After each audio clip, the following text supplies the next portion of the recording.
इदम श्री सद्गुरुवे नमः। जन्म शताब्दी पुस्तक माला 99 डे 14। संस्कृति की सीता को वापस लाएं। परम पूज्य गुरुदेव वंदे माँ हमें फिर से मुस्कुराना सिखा रहे हैं। परम पूज्य गुरुदेव वंदे माँ हमारे भीतर की दिव्यता को, हमारे भीतर की प्रसन्नता को जागरण कर रहे हैं, क्योंकि जो जो जिसके पास होगा ना वो वही बांट सकता है। अगर हम खुश होंगे तभी तो खुशहाली बांटेंगे, अगर हम आनंद मग्न होंगे तभी तो आनंद बांटेंगे, अगर हम प्रसन्न होंगे तभी तो प्रसन्नता फैलाएंगे। जो खुद मुरझाया हुआ है वो किसी को कैसे खिला सकता है? जो खुद खिला हुआ है ना, उसके पास आते ही, उसके पास बैठते ही लोग खिलना शुरू हो जाते हैं। तो गुरुदेव क्या कर रहे हैं? गुरुदेव पिछले स्वाध्याय की ऊर्जा से हमें ये बता रहे हैं कि अपने आभा मंडल को, अपने ऑरा मंडल को इतना स्ट्रांग कर लो, इतना स्ट्रांग कर लो, और अपनी इंद्रियों को इतना भगवान के काम में लगा दो कि जब मुंह खुले तो गायत्री माता की बात करें, मुंह खुले तो ऋषियों संतों की वाणी की बात करें। विचार कर लें कि कुछ बोलेंगे ही नहीं, इसके अलावा कुछ बोलेंगे नहीं। और हमारी जितनी भी समस्त क्रियाएं हैं वो दैव्य भावनाओं से जुड़ जाए और विचारणाओं में दिव्य देव धारणा आ जाए।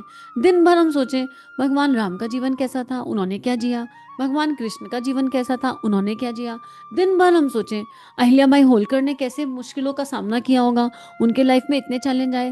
वो कौन सी शक्ति थी अहिल्याबाई के पास कि उन्होंने अपने ही बेटे को फांसी की सजा दे दी, जब उन्होंने एक गौ के बेटे की हत्या कर दी गलती से, या जो भी किया। तो वो शक्ति उनमें कहाँ से आई? वो कौन सी शक्ति थी झांसी की रानी के पास कि अपने छोटे से बच्चे को अपने छाती पर बांध करके और वो युद्ध के मैदान में उतर गई। वो मतलब ये जो दिव्य दैवीय लोग हैं, ये जो भारतीय संस्कृति के रत्न है, इनके पास वो भावनाओं की शक्ति कहाँ से आई? जब हम जिसके बारे में हम सोचेंगे उसके जैसे बन जाएंगे। ठाकुर के बारे में सोचें, माँ मीरा के बारे में सोचें, मतलब इतने हैं, इतने हैं। गुरुदेव ने इस पे वाग में लिखा है, नारी शक्ति पर भी लिखा है, महापुरुषों पे भी लिखा है। तो कुछ नहीं तो एक स्टोरी पढ़ लें रोज कि व्हाट व्हाट जो भी उन्होंने किया वो कैसे किया, how could they do what they did. बस उनकी उनकी ऊर्जा से जोड़ने की। तो दिन भर हमारे चिंतन ऐसे दैवीय होने चाहिए, दिन भर। कभी कभी कहीं ना कहीं से कनेक्शन मिल ही जाता है, ऑटोमेटिकली मिल जाता है। खुद को अच्छी कहानियों से जोड़ कर रखें, कहानियाँ बहुत स्ट्रांगली काम करती हैं। जैसे कुछ कहानियाँ ऐसी होती हैं जो दिमाग में छप जाती हैं, तो कहीं ना कहीं से अपने आप को मोटिवेशन से जोड़ करके रखें किसी भी तरह। और स्वाध्याय और सत्संग दोनों का महत्व है। खाली सेल्फ स्टडी ना करें, सेल्फ स्टडी करनी चाहिए, रीडिंग करना अच्छी बात है, खुद से भी पढ़ना चाहिए, लेकिन सत्संग की व्यवस्था रखें। क्यों? क्योंकि गुण कर्म स्वभाव का बड़ा महत्व पड़ता है। जब हम खुद से पढ़ते हैं ना, तो हमारी जो बुद्धि का, जैसे हमारी बुद्धि मान लो 4 इंची की है, मतलब मैं ये नहीं कह रही हूँ कि 4 इंची की है, और 4 इंची में बहुत कुछ आ जाएगा, किसी की 40 इंची भी हो सकती है। एक मोटा मोटा एग्जाम्पल ले लिया, मान लो मेरी बुद्धि 4 इंची की है। तो उस बुद्धि में जो इन्फॉर्मेशन है, जब हम कोई स्वाध्याय खुद से करेंगे ना, रीडिंग रीडिंग रीडिंग, तो वो 4 इंची के दायरे में ही रहेगा, क्योंकि उस 4 इंची में कुछ कलर्स हैं। अब हो सकता है मेरे 4 इंची में red blue green yellow colour हो, लेकिन जब हम सत्संग करते हैं, हम किसी और को भी सुनते हैं, तो उनके 4 इंची की बुद्धि में हो सकता है रेड ब्लू ग्रीन येलो के अपोजिट कलर हो। तो जब हम किसी दूसरे को सुनते हैं तो उसका रंग चढ़ता है हमारे ऊपर। ये जो कलर्स हैं इनको सद्गुण मान लो। एक इंसान में सारे गुण तो नहीं हो सकते, किसी कोई ना कोई दुर्गुण भी होगा। तो यहाँ पर जब हम सुनते हैं, वाणी का आहार लेते हैं किसी दूसरे की, राइट, और किसी प्रमाणिक की, जैसे हम परम पूज्य गुरुदेव की लेखनी कर रहे हैं इस टाइम, या फिर हम, आप किसी को भी सुन लो, जैसे मुझे शिवानी दीदी से कनेक्ट मिलता है, चिन्मय भैया से कनेक्ट मिलता है, बहुत मिलता है, right. We have to identify, कोई सदगुरु को सुन सकता है, हम जब ट्राई करेंगे तो समझ में आएगा। बहुत पहले कभी संदीप माहेश्वरी को भी थोड़ा थोड़ा सुना है, उनसे भी कनेक्ट मिलता है, बहुत कनेक्ट मिलता है। वी हैव टू आइडेंटिफाई कि किसको सुनना है। किसी को भागवत कथा सुनने से कनेक्ट मिलता है, जो कथा करते हैं उनको सुनने से कनेक्ट मिलता है, ठाकुर की वाणी को सुनने से बहुत कनेक्ट मिलता है। So we have to identify, थोड़ा सा पढ़ना चाहिए और संग संग थोड़ा सुनते रहना चाहिए, कॉन्टिन्यू सुनते रहना चाहिए। उससे क्या होता है, आत्मा का विकास होता है। और हम केवल अपने ही बॉक्स में नहीं सोच पाते, उस बॉक्स से थोड़ा सा बाहर जाते हैं, थोड़ा सा विस्तारित होते हैं। और कई बार एनलाइट, मतलब कई बार कुछ कुछ ऐसी चीजें सुनने को मिल जाती है जो ऐसा लगता है वाओ, इतना सिंपल था ये। जैसे माँ आनंदमयी के माँ शरणम चैनल से क्वेश्चन आंसर सुनो, तो अध्यात्म के कई सारी गुत्थियां सुलझती हैं, बहुत दिव्य क्वेश्चन आंसर्स हैं। और माँ के उत्तर गूढ़ होते हैं पर वन लाइनर होते हैं, और इतने स्ट्रॉन्ग वन लाइनर होते हैं कि अंतर तक उतर जाते हैं कई बार। तो ये हमको देखना है कि where are we getting connect, और फिर अपने आप को ढीला छोड़ दो, तो गुरु आपके जीवन में वो ले आएगा जो आपको सुनना है। आइडियली खुद से एक्सप्लोर भी नहीं करना पड़ता। जैसे I don't explore at my own, पर वो गुरुजी कुछ ना कुछ ऐसा कर देते हैं, खेल कर देते हैं कि जब जिसको सुनवाना हो तब उसको सुनवा देंगे। और कई बार किसी को 20 दिन सुना, 25 दिन सुना, और फिर जब उनका रंग चढ़ जाएगा तो उसे रुकवा देंगे। तो उन्हीं की लीला चलती है। बस हम अपने आप को ढीला छोड़ दें, हम अपने आप को बांधे नहीं, बंधन में कसे ना अपने आप को, बैलेंस में जिए सतरजतम के। तो इसी क्रम में गुरुदेव कह रहे थे कि जब ये सारी क्वालिटीज हमारे पास आ जाएंगी तो हम मलेरिया के सारे मच्छरों को मार सकते हैं। क्यों? लेकिन मलेरिया के मच्छरों को मारने के लिए जहाँ जहाँ वो मच्छर हैं हमें उन एरिया में स्प्रे लेकर के जाना पड़ेगा। हम ऐसा नहीं कर सकते कि हम अपने घर में बैठे और हमने एक स्पीकर लगाया और बोला मलेरिया के मच्छर सब लोग आ जाओ, हम स्प्रे लेकर के बैठे हैं और तुम आओगे तो हम स्प्रे मारेंगे, एक भी मलेरिया का मच्छर नहीं आएगा। तो जो लोग बीमार हैं, और हम और आप भी कभी तो बीमार थे ही, हमें पता कहाँ था कि हम बीमार हैं। जो तो गुरुदेव की लेखनी आई तो समझ में आया है कि बीमार हैं, तो उनको पता नहीं है कि वो बीमार हैं। वो इनोसेंट सोल्स हैं, सरल आत्माएं हैं, लेकिन अपने जीवन में सुख की तलाश कर रही हैं, शांति की तलाश कर रही हैं। तो इसलिए जब हम निकलेंगे ना, घर घरों में जाएंगे, लोगों से बात करेंगे, और भावनाओं के आधार पर, ज्ञान के आधार पर नहीं। ज्ञान एकदम से नहीं जाता है अंदर, और जा भी नहीं सकता है जब तक किसी के दुख दर्द को समझेंगे नहीं। भाई जो एक वो भजन आता है, गीत आता है, प्रज्ञा गीत क्रांतिकारी, माँ तेरा दुख दर्द हृदय का अब हमने पहचाना, इसीलिए ओढ़ लिया है अब केसरिया बाना। तो उसमें भी पहले माँ भारती का दुख दर्द समझा जा रहा है। जब हम भारत माता का दुख दर्द समझ के क्रांतिकारी बनने की यात्रा पर हैं, तो जब हम अपने आसपास के लोगों से मिल रहे हैं तो पहले उनको कंपैशन की एनर्जी से टच नहीं करेंगे जब तक, और प्रेम की ऊर्जा से टच नहीं करेंगे जब तक, तब तक परिवर्तन पॉसिबल नहीं है। और फिर प्रेम तो अपना है ही नहीं, प्रेम के स्रोत से जुड़े हुए हैं, ये हमेशा याद रखना है। मेरे पास मेरा प्रेम है कहाँ? अगर हमारे पास हमारा प्रेम होता तो हमारे जीवन में कोई दुख थोड़ा ना होता। लेकिन हम प्रेम के अनंत स्रोत से जुड़े हुए हैं, उसी ऊर्जा को लेकर चलना है। अब क्या करना है? एक बहुत बड़ी सेना बनानी है, जन जागरण हेतु बड़ी सेना की तैयारी करनी है। इसलिए मित्रों, आज का सबसे बड़ा काम वह है जो हम आपके सुपुर्द करते हैं। क्या सुपुर्द करते हैं? अब गुरुदेव हमें एक जिम्मेदारी दे रहे हैं, क्या हम तैयार हैं? अपने हृदय पर हाथ रखकर हम लोग मन ही मन संकल्पित हो जाएंगे, जो भी जिम्मेदारी अब हमारे गुरु हमें सौंप रहे हैं, हम उस जिम्मेदारी को पूरे दिल से, पूरे मन से, पूरी भावनाओं से जीने का अभ्यास और प्रयास करेंगे। हम तैयार हैं, हम तैयार हैं, हम तैयार हैं। जन जागरण का काम करना पड़ेगा, जन साधारण को जगाना पड़ेगा, फिर आदमी का वह शिक्षण करना पड़ेगा जिससे उसकी विचारना और उसके चिंतन को नए सिरे से दिशा दी जा सके, नए सिरे से उसमें हेरफेर पैदा किया जा सके। अगले दिनों हमको यही करना पड़ेगा। अगले दिनों आपकी वानप्रस्थ योजना, जो बड़ी समर्थ योजना है, बड़ी सशक्त योजना है, वही बड़ी सांगोपांग योजना है, को चलाया जाएगा। आप इतनी बड़ी योजना चलाएंगे? हाँ बेटे, इतनी बड़ी योजना चलाएंगे। अब तक हम अकेले काम करते थे, तब हमारे पास क्या था? बस 2-4 आदमी गायत्री तपोभूमि पर रहते थे, 5-50 आदमी और थे जिन्हें जहां तहां भेज दिया करते थे। अब क्या करेंगे? अब बेटे हम क्रमबद्ध रूप से परिवाजक योजना को चलाएंगे। पहले शिविर में आपके कितने आदमी थे? दोनों शिविरों को मिलाकर 300 के करीब हो जाते थे। ये सब के सब तो नहीं जाएंगे, लेकिन आप यकीन रखिए, यहाँ शिविर में जो आते हैं उतने ही आदमी नहीं हैं। हम अपने सारे के सारे गायत्री परिवार के लोगों को जगाएंगे और बुलाएंगे। समयदानियों से लेकर के वरिष्ठ वान प्रस्तों तक कितनी बड़ी सेना बना लेंगे। क्या हम हैं गुरुदेव की सेना में? हमें अपने आप को ये उत्तर देना है। क्या हम युग निर्माण की सेना के एक जागृत जीवन सिपाही हैं? बस हमें अपने आप से कहना है।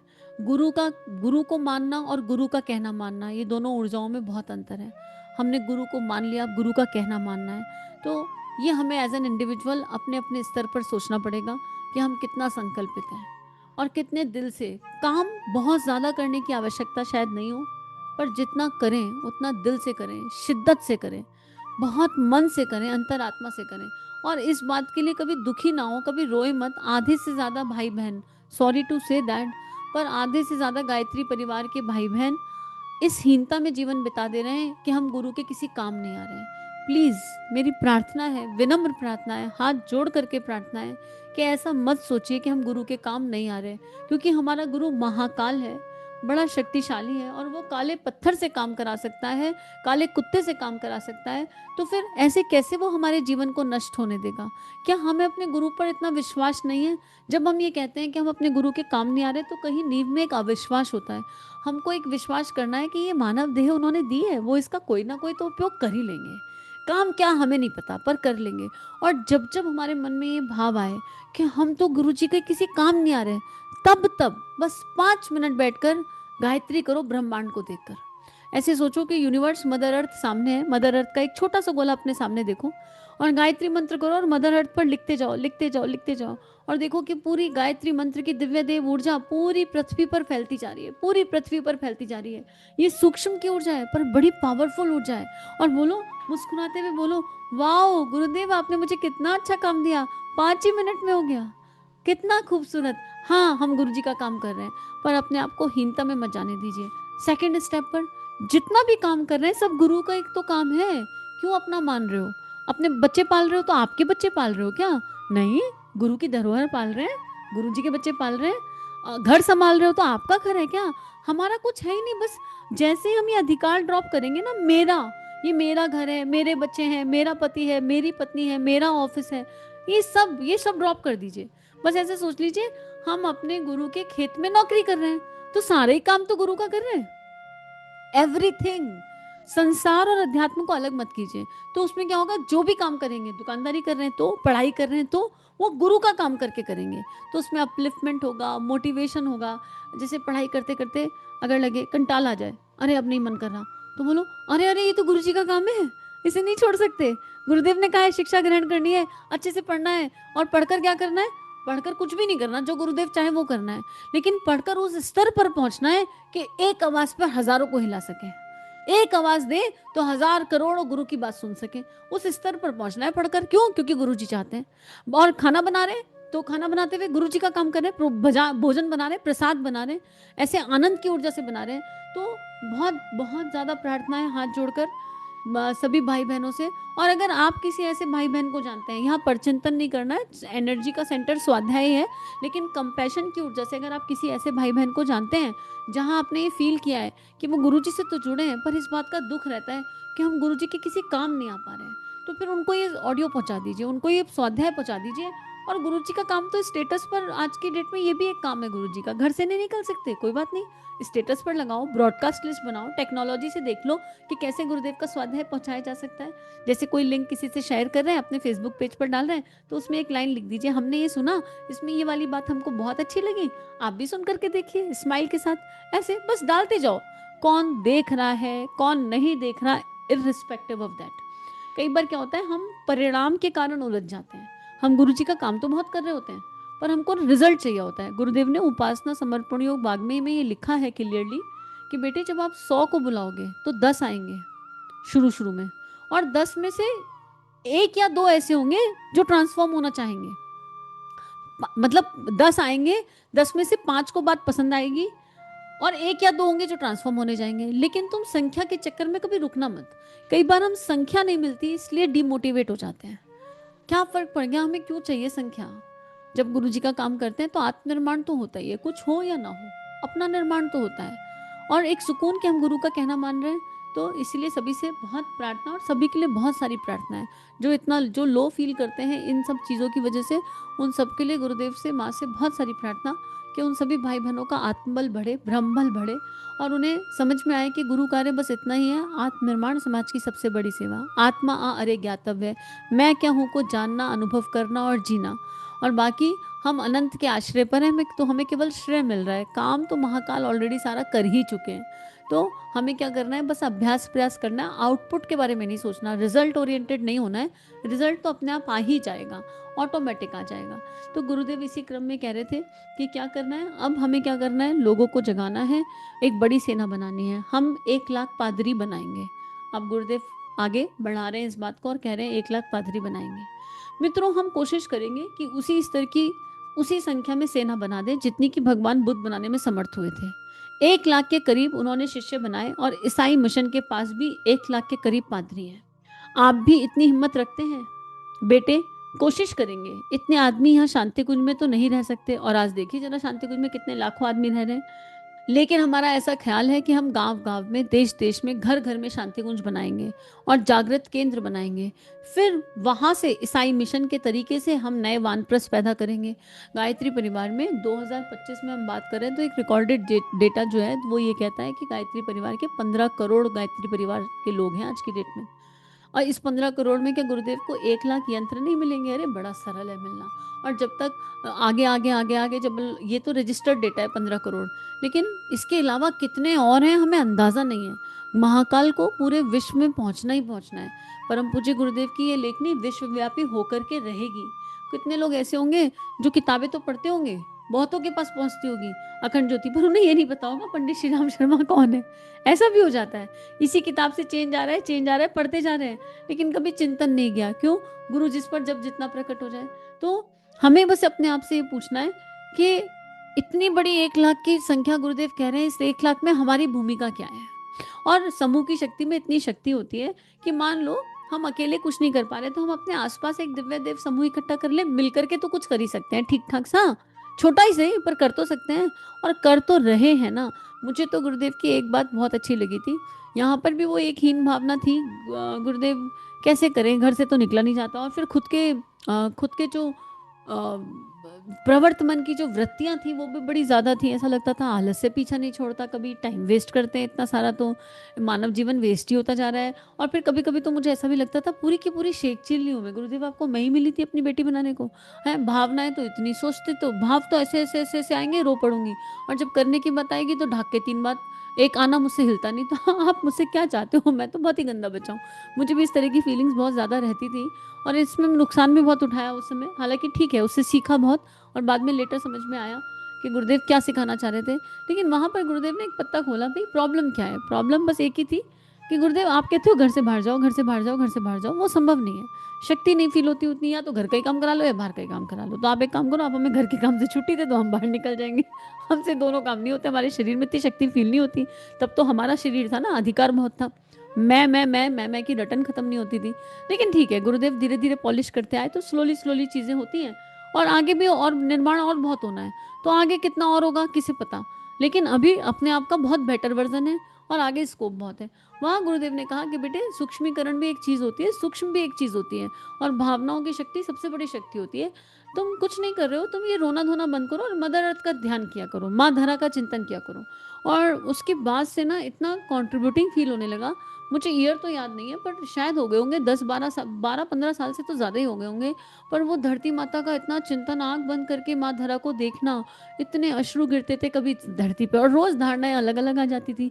कितनी धारणाएं तो चैनल पर डाल दी, आप जाएंगे जब चैनल पर मेडिटेशन फोल्डर खोलेंगे तो आपको मदर अर्थ से रिलेटेड धारणाएं मिलेंगी। कभी दिए सजा रहे हैं, कभी रंगोली बना रहे हैं, कभी देशभक्तों को प्रणाम कर रहे हैं, अलग अलग रोज धारणा देते थे गुरुदेव। और पता नहीं चलता था कि जब कब हो गया, कभी 1 घंटा, कभी 2 घंटा, और दिन भर वो धारणा अंदर घूमती रहती थी, घूमती रहती थी, घूमती रहती थी। ऐसा लगता था कितना ब्यूटीफुल है, ये भी एक काम है। और वो जो लो एनर्जी थी ना, कि कुछ नहीं कर पाने का वो जो दर्द था ना, वो धीरे धीरे धीरे धीरे धीरे धीरे विलय हो गया। और लगा बड़ा करने के चक्कर में इंसान ज़्यादा परेशान हो जाता है, कि हमको कुछ बड़ा करना है, बड़ा करना है। बड़े की ना कोई डेफिनेशन नहीं होती, तो इसमें उलझे बिना जितना हो जाए उतना करें। बड़ा और छोटा कुछ नहीं होता, काम ना कोई छोटा ना कोई बड़ा। और लोकेशना की एनर्जी से मुक्त हो जाएं। और बड़े का पैमाना क्या होता है? जब हम बड़े काम करने की धुन में लगते हैं ना, तो उसका पैमाना ही होता है कि कितने लोगों को बदल दिया। अरे भाई, अपने आप को हम बदल नहीं पा रहे, हम क्या ही किसी को बदलेंगे। देखो, जब ये देह ये स्वाध्याय कर रही है, तो ये देह केवल आपको परम पूज्य गुरुदेव वंदे माँ की एनर्जी से अट्रैक्ट कर सकती है, केवल आपको थोड़ा खींच के वहां लेके जाने की कोशिश कर सकती है। रास्ता के अट्रैक्शन जैसे होता है ना, कभी कभी एक अट्रैक्शन, पर आगे गुरुदेव ही आपकी चेतना पर काम करेंगे। आपको उस लेखनी को आत्मसात करना पड़ेगा, आपको परम पूज्य गुरुदेव का चिंतन करना पड़ेगा, गायत्री को आत्मसात करना पड़ेगा, तब परिवर्तन आएगा। इस देह में शक्ति नहीं है कि आप में से किसी को परिवर्तित कर दें। यहाँ तो अपना ही नहीं निपटता है, अपने आप को कोशिश कर रहे हैं। ये स्वाध्याय भी आत्मनिर्माण की यात्रा का एक पड़ाव है। ये केवल आत्मनिर्माण के लिए है कि इससे कॉन्टिन्यूटी आ गई, गुरु का कहना मानने का आनंद आया, that is that one energy in this स्वाध्याय। तो आपको कॉपी पेस्ट कंटेंट है, अपना कोई कंटेंट नहीं, गुरुदेव का उठा के गुरुदेव की किताबें उठा के आपके सामने रख रही हूँ, और वो जो गुरुदेव ने सूक्ष्म और ध्यान से सिखाया वो सारे थोड़े थोड़े फ्लेवर्स उसमें ऐड हो रहे हैं, ऑटोमेटिकली ऐड हो रहे हैं, बट इट इज ऑल स्व का अध्ययन। तो बात ये है कि हम किसी को नहीं बदल सकते, कोशिश भी नहीं करनी चाहिए, और नंबर ऑफ पीपल के पीछे तो कभी भागना ही नहीं चाहिए। कोई बड़ा काम कोई छोटा काम नहीं, बस अपने अंतरात्मा का दीपक प्रकाशित रहे उतना ही ध्यान रखना है, हवा आए और बुझ ना जाए। भीतर एक दिया जल रहा है प्रेम का, राइट, और इस प्रेम के दिए को संभाल के रख ले, ये बुझे ना, कितने भी झंझावात आ जाए, बस इतना ही पर्याप्त है कि कोई परिस्थिति हो बस प्रेम प्रेम प्रेम अनुभव होता रहे, उसके बाद बाकी जो होना होगा वो अपने आप हो जाएगा। तो आज के लिए इतना ही, सभी अपना ध्यान रखिए, नियमित ध्यान करते रहिए। इदम श्री सद्गुरुवे नमः। इदम श्री सद्गुरुवे नमः। चलो गुरुदेव के सपने सजाने की शपथ लें। युग दृष्टा युग ऋषि परम पूज्य गुरुदेव की लेखनी जन जन के जीवन को प्रभावित कर सकती है, जन जन का ट्रांसफॉर्मेशन कर सकती है, हर किसी को परमानेंट आनंद की तरफ ले जा सकती है। इस कार्य को करने में हमें आपका सहयोग चाहिए। अगर ये वीडियो आपको कंट्रीब्यूट करते हैं तो इन्हें विश्वव्यापी बनाने में हमारी सहायता कीजिए। चैनल को लाइक कीजिए, सब्सक्राइब कीजिए और शेयर कीजिए। इदम श्री सद्गुरुवे नमः।